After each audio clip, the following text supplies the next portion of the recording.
Today's resolution includes the toughest and most comprehensive sanctions regime ever imposed by the Security Council. It sends an unequivocal message that the DPRK must cease further provocative actions and comply fully with its international obligations. The United States is realistic about what this resolution will achieve. No resolution in New York will likely, tomorrow, persuade Pyongyang to cease its relentless pursuit of nuclear weapons. But this resolution imposes unprecedented costs on the DPRK regime for defying this council's demands. The door remains open for the DPRK to choose a different path, to choose the path of negotiations toward complete, verifiable, and irreversible denuclearization. When the DPRK makes this choice, the United States, and I know this council, will be ready to engage. 今年初以来，朝鲜2次进行核试验，并多次进行弹道导弹试射。另一方面，有关方面不断加强军事部署，强化军事存在，扩大军演规模。半岛双方对峙加剧，半岛局势陷入恶性循环。这种局面必须尽快改变。Even if North Korea is very secluded and cut out from the rest of the world, no country is an island. North Korea is not an island either. For themselves, I think they should forego their nuclear program and come back to us for talks and for dialogue to settle this issue once and for all, and to go for peace and prosperity not only on the Korean Peninsula but in the region and in the world.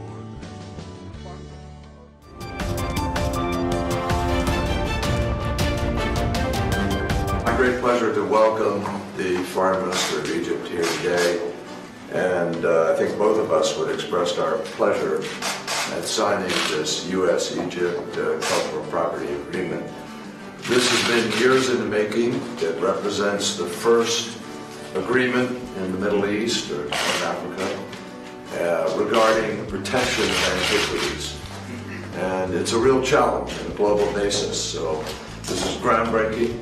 I think it's a good moment for Egypt, the United States, for the region, for us to make it clear that these antiquities are priceless treasures that do not belong to traffickers and crooks and should not be sold illegally and bought by wealthy people to hide away somewhere. They are the antiquities that belong to the world and that are protected and should be protected by an old civilization. And so I think this is a great step forward, and Samia, thank you for joining in this effort. Thank you. Thank you, Secretary. I'm delighted to be here on this occasion to sign this important agreement, the maintenance and protection of our heritage, both for the Egyptian people but for humanity at large. This is a common heritage that we share, and it is important to protect and to maintain people's understanding of the commonalities that bind us together. So we are grateful for the cooperation that the United States has shown and the understanding on this important issue, and we hope that it becomes a roadmap for the protection of these antiquities, to preserve them for generations to come, and to preserve them against the treachery of those who want to destroy them and to wipe out this commonality of our humanity. Thank you. Thank you.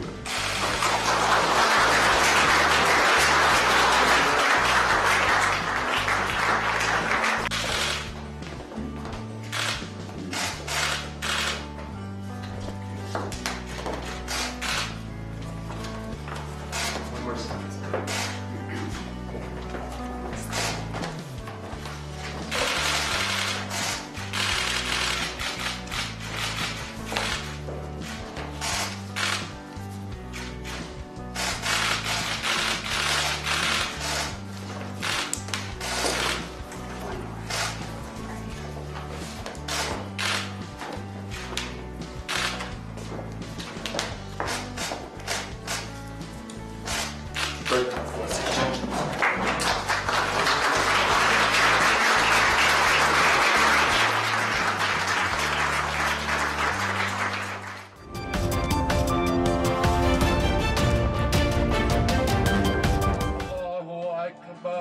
A familiar sound across the Middle East, the adhan calls the Muslim faithful to prayer 5 times a day, sunrise to sunset.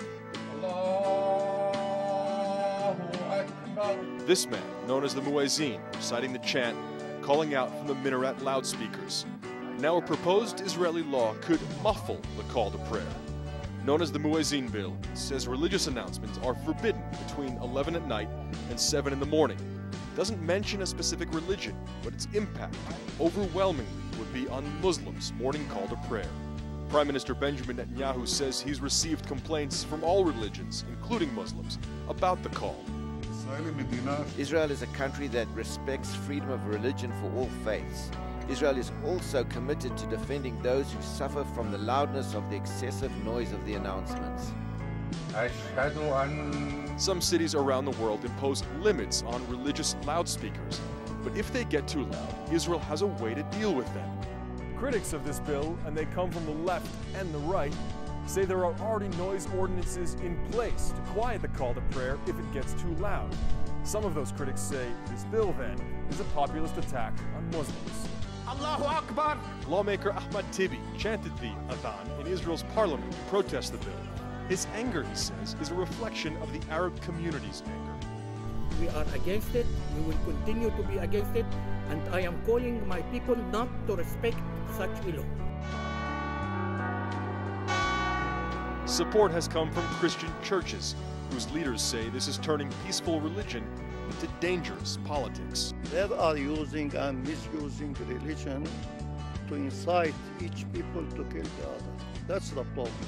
Do not use religion for your politics, especially not use religion as an incitement. The muezzin bill is the latest iteration of the Israeli-Palestinian conflict.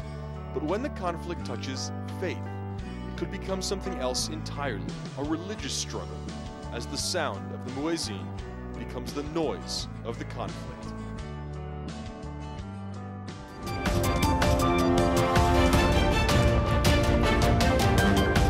Crowds of people line the streets of Havana waiting for a glimpse of Fidel Castro's funeral procession. Tuesday, hundreds of thousands packed Havana's Revolution Square to remember Castro.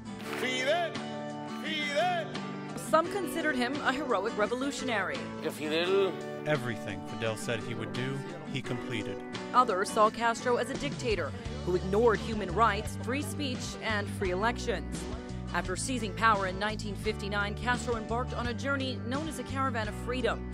It was the first chance many Cubans could see or hear their new leader. Now, Castro's ashes have reversed that original route. His funeral procession started in Havana and will end Saturday in Santiago de Cuba, the birthplace of the Cuban Revolution.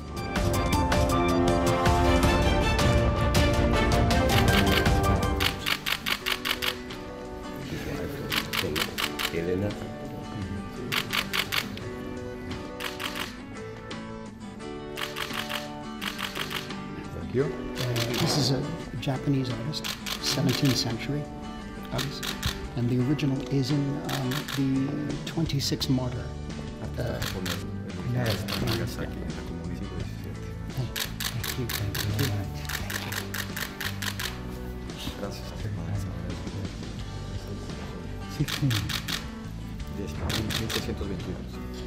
And we use this for research in our film.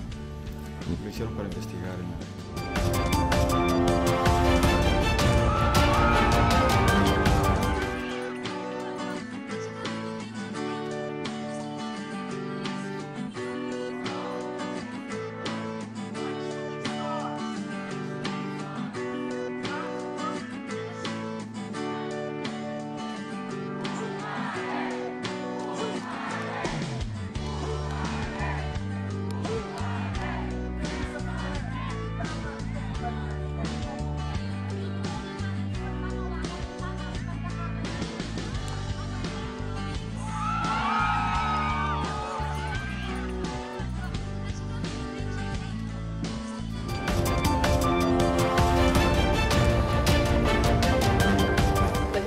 the way they combine all the tablets in one pill. Just one pill. That's all patients in Bhutan needs. A far cry from the cocktail of drugs just a few years ago. But no matter how good the treatment becomes, for this mother and daughter, the impact of HIV is permanent. I went out to school, and when I left her, she was fine. And then when I came back, she was not here, and they told me that she was in hospital, she had had stroke.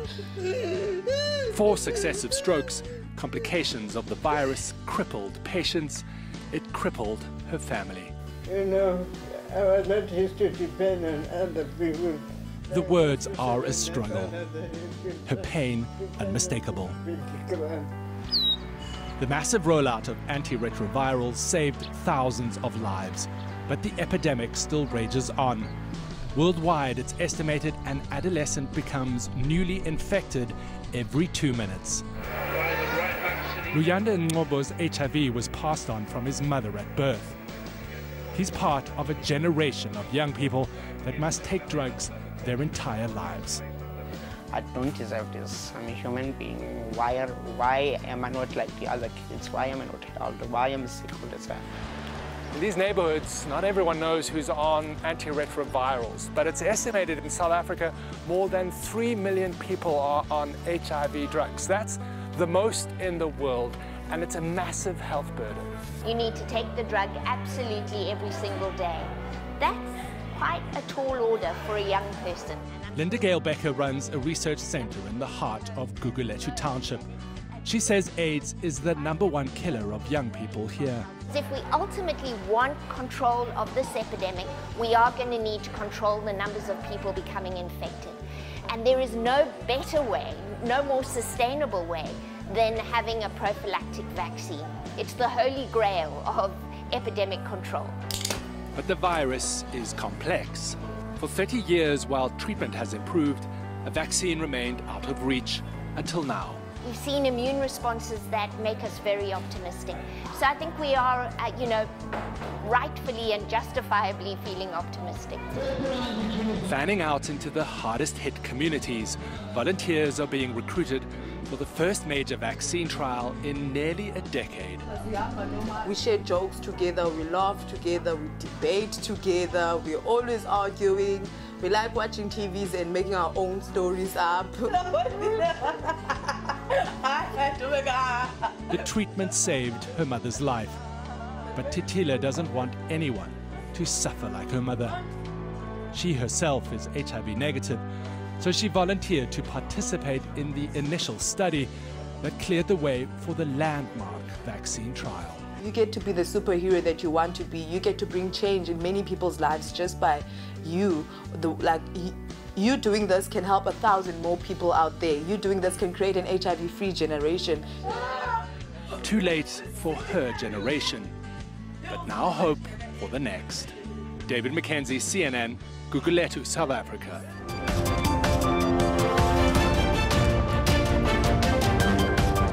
As wildfires continue to burn in eastern Tennessee, the death toll is rising. 3 more bodies were found today in Sevier County, bringing the number of people killed to 7. And many say their family members are still missing.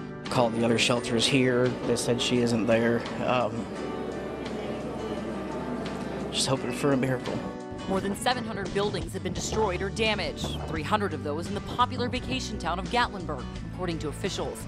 Thousands have been evacuated from the area since Monday, when the fires quickly spread from the Great Smoky Mountains, fueled by high winds. Those high winds were knocking down trees. Those trees were hitting power lines, and they were falling on this very dry, extreme drought-like condition, and everything was catching on fire. But the weather took a turn for the better Wednesday, bringing rain and possibly some hope. It allowed search and rescue crews to go house by house, looking for those who may still be trapped. We still do have some active fires going on, but certainly the rain has been assisting in that effort, and we're thankful to the big guy up above for that rain. That's for sure. We have rescued 3 people that were trapped. So that is some good, positive news for a change. I'm Diane Gallagher reporting.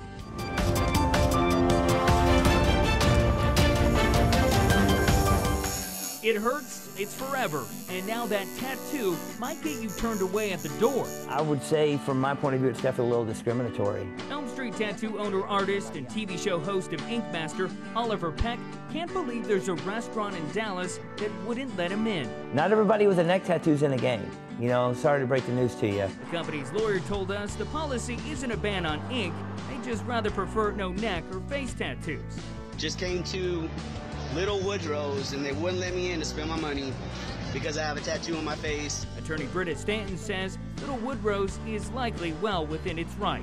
The line can be very gray as to when it gets discriminatory. And legally, people with tattoos aren't considered a protected class like race, religion, sex, and age are under the anti-discrimination law. But the restaurant must enforce the dress code on all people. It's easy to hide behind a dress code to unfairly target someone, and so the Department of Justice takes that seriously. Peck says he understands that establishment can make the choice to ban people like him, just like he can choose not to give them his business. A young kid today gets a neck tattoo and now all of a sudden they can't go in a restaurant. Yeah, that's what you get. Like, you chose to be a part of the underworld.